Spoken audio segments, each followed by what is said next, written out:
तब आप क्या कर रहे हो? आप अपने भीतर उस गंदगी को उतार रहे हो।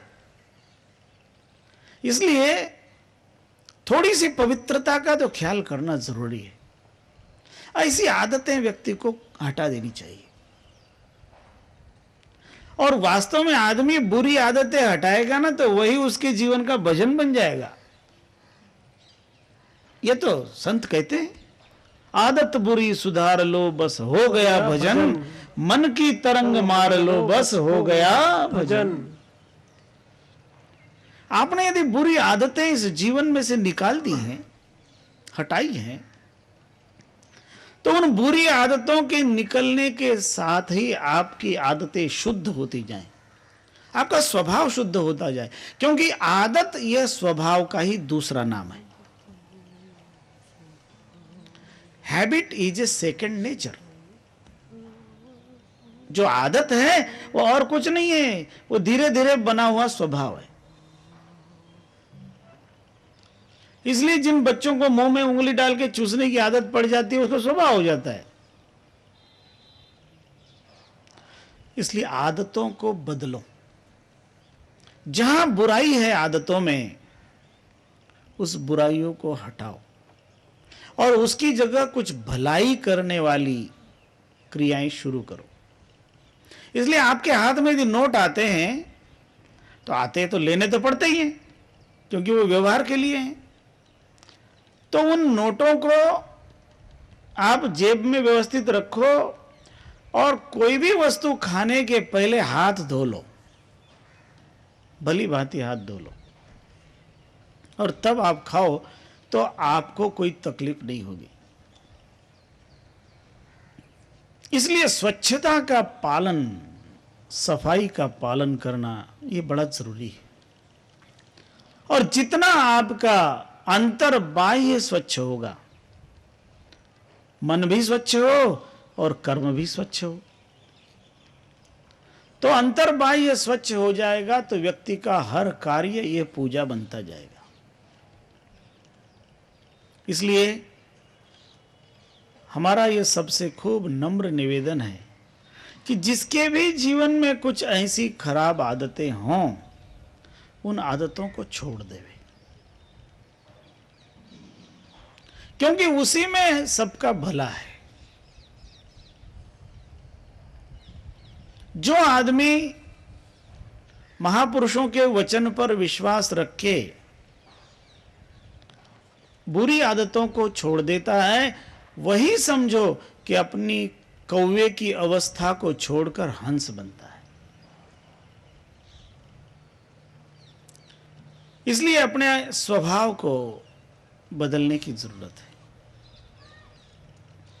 और वह जो कोई काम कर रहा है, नाम का जप कर रहा है, अपने स्वभाव को नाम रति में केंद्रित कर रहा है, उसे वही तत्व का लाभ मिल सकेगा। सोहम तत्वम महत्तत्वम जनः प्राप्य विशेषतः ज्ञान योगाद हठाद्वापि चादौ नाम रतः पुनः। वो नाम रति, वो नाम के प्रति प्रेम, और उसमें वो जो नाम कबीर साहब कहते हैं वो अजपा जाप में काम आने वाला मंत्र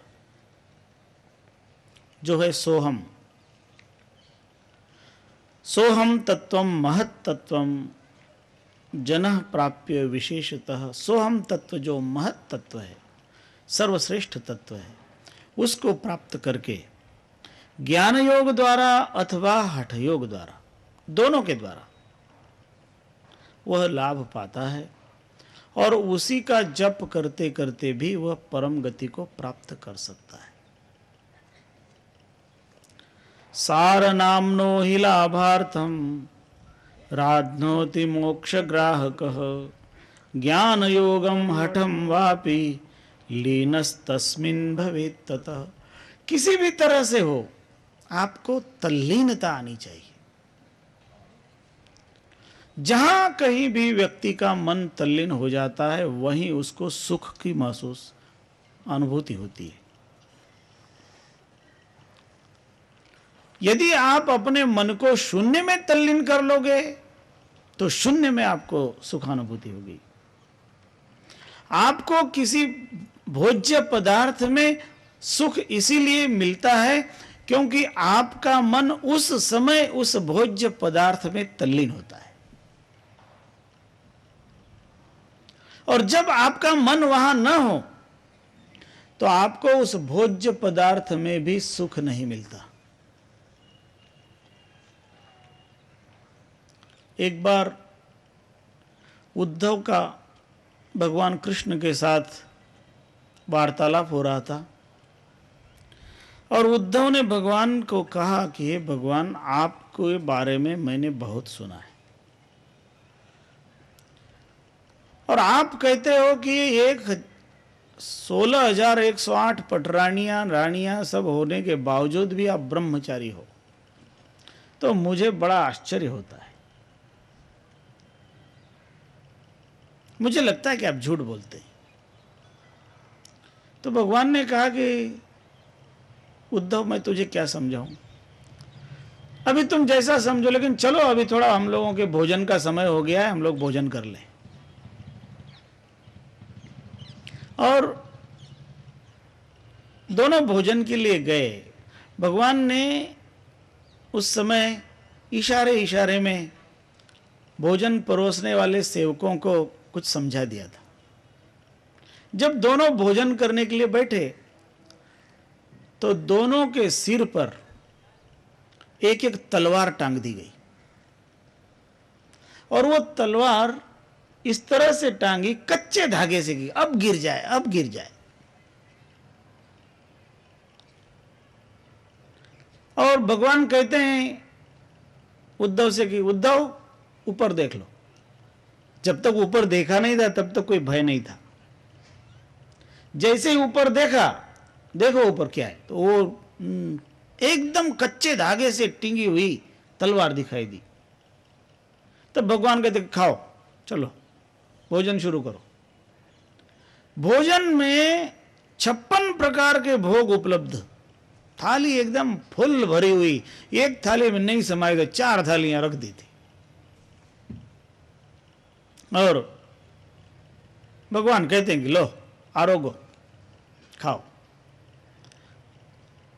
अब भगवान ने कहा इसलिए उद्धव खाने लग गया, लेकिन उसका चित्त कहां था? उस तलवार पे। इसलिए किसी तरह से उसने खा तो लिया। और जब खाने के बाद दोनों वहां से उठ के आए तब भगवान पूछते हैं कि उद्धव, आज क्या क्या खाया? तो उद्धव कहते हैं कि भगवान, तुम भी मश्करी करते हो। मेरे सिर पर नंगी तलवार टांग दी कच्चे धागे में और अब मुझे पूछते हो कि क्या क्या खाया? मैंने तो क्या खाया इसका भी मुझे ख्याल नहीं है। तब उद्धव को भगवान कृष्ण कहते हैं कि उद्धव,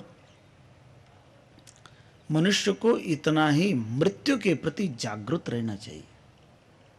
यदि व्यक्ति मौत के प्रति इतना जागरूक रहेगा तो वो बिल्कुल निर्लेप जीवन इस जगत में जी सकता है। उसको जो कर रहा है, जिसे भोग समझता है, उसे वो भोग नहीं बन पाएंगे। जब तक उसका चित्त वहां है तभी तक वो भोग उसको सुख देते हैं। यदि वहां उसका चित्त ना हो तो उसे वो मिट्टी खाने के बराबर लग सकता है। इसलिए यदि व्यक्ति को अपने मृत्यु का कायम ख्याल रहता हो तो फिर भोगों के प्रति उतनी आसक्ति नहीं होती। इसीलिए तो कबीर साहब कहते हैं,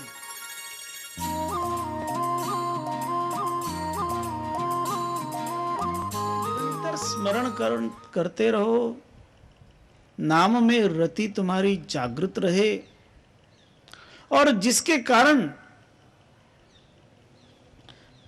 तुम्हारा हृदय, तुम्हारा मन परमात्मा के श्री चरणों में लगा रहेगा, तो कहीं भी तुम्हें मृत्यु का सामना करना पड़ जाए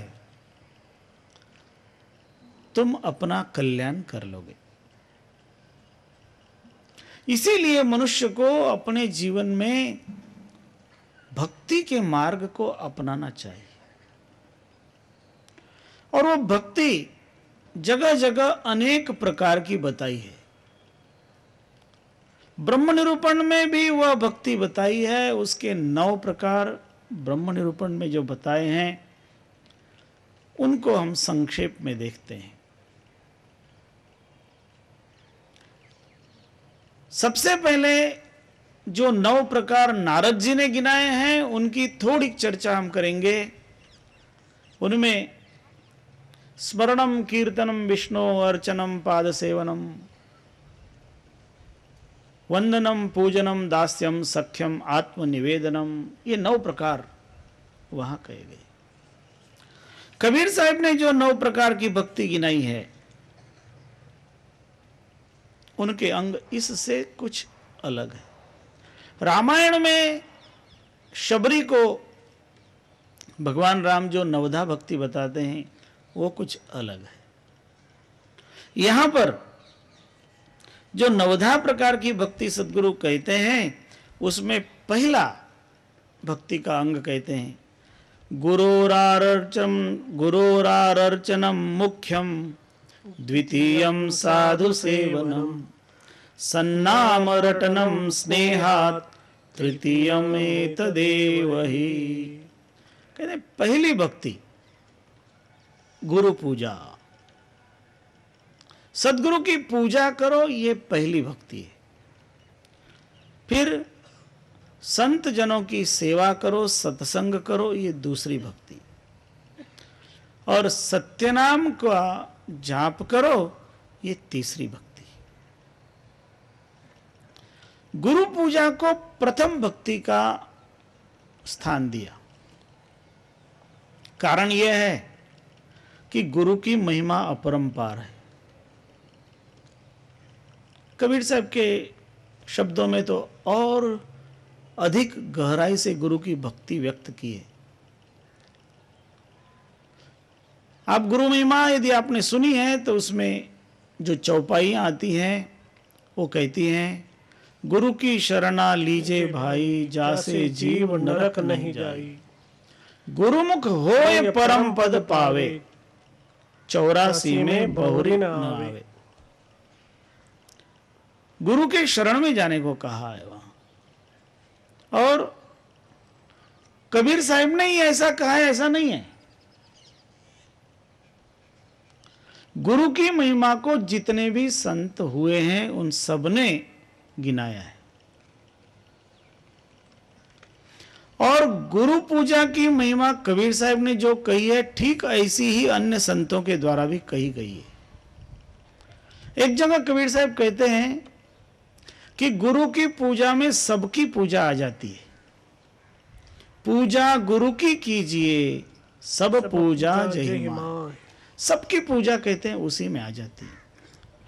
इसीलिए तो भगवान शंकराचार्य गुरु की स्तुति लिखते हैं तो कहते हैं गुरु ही ब्रह्मा है, गुरु ही विष्णु है, गुरु ही महादेव है। इतना ही नहीं, साक्षात परब्रह्म भी गुरु ही हैं। आप सबने श्लोक पढ़ा है, गुरुर् ब्रह्मा गुरुर् विष्णु गुरुर्देव, किसी को कहने की जरूरत नहीं। शंकराचार्य इस तरह से गुरु की महिमा का उल्लेख करते हैं। कबीर साहब कहते हैं कि पूजा गुरु की कीजिए सब पूजा जही माई, जो जल सींचे मूल तरु शाखा पत्र अघाय। जैसे पेड़ की जड़ में जल डालने से सारा पेड़ हरा भरा हो जाता है, वैसे ही गुरु की पूजा करने से सभी देवता राजी हो जाते हैं। सब, क्योंकि गुरु में ही ब्रह्मा विष्णु महेश सब उसी में। और ये बात कबीर साहब कह रहे हैं, अकेले ऐसा नहीं है, अन्य संतों ने भी इसे प्रमाण माना है। संत ज्ञानेश्वर ने गीता की व्याख्या लिखते समय यही बात लिखी, शब्दों का फर्क है क्योंकि भाषा का फर्क है, भाषा बदल गई। ज्ञानेश्वर मराठी में लिखते हैं और कबीर साहब की वाणी हिंदी में है। ज्ञानेश्वर लिखते हैं वहां, मणोनि जानते नो गुरु भजिजे, तेने कृत कार्य होइजे, जेवी मूल सिंचने सहजे, शाखा पल्लव संतोषति। The same thing what Gyaneshwar says and what Kabir Sahib says, no difference at all, कोई फर्क नहीं है, एक ही चीज, केवल शब्दों का फर्क है। ज्ञानेश्वर कहते हैं उसका अर्थ यह है कि जो भी समझदार हैं उन्हें गुरु की भक्ति करनी चाहिए। मनोनि जानते नो गुरु भजिजे, जो भी समझदार हैं, जो भी जानकार हैं, उन्हें सदगुरु की भक्ति करनी चाहिए। तेने कृतकार्य होइजे, और गुरु की भक्ति के द्वारा ही वे कृतकार्य हो सकते हैं, कह सकते हैं कि अपना कार्य सिद्ध हो जाएगा। और उदाहरण दिया है, जेवी मूल सिंचने सहजे, शाखा पल्लव संतोषति। जैसे पेड़ की जड़ में जल डालने से पेड़ की डालियां और पत्ते हरे भरे हो जाते हैं, वहां कबीर साहब कहते हैं, जो जल सींचे मूल तरु, शाखा पत्र घाय। और ज्ञानेश्वर वही बात मराठी में कह रहे हैं, मूल सिंचने सहजे, शाखा पत्र संतोषति। वास्तव में महापुरुषों की वाणी एक समान मिलती है, क्योंकि उन सबके धरातल की एकता होने के कारण उनकी अनुभूति भी एक जैसी होती है, और एक जैसी अनुभूति होने के कारण उनके वचनों में इतना साम्य मिलता है। इसलिए कबीर साहब ने भक्ति के जो 9 अंग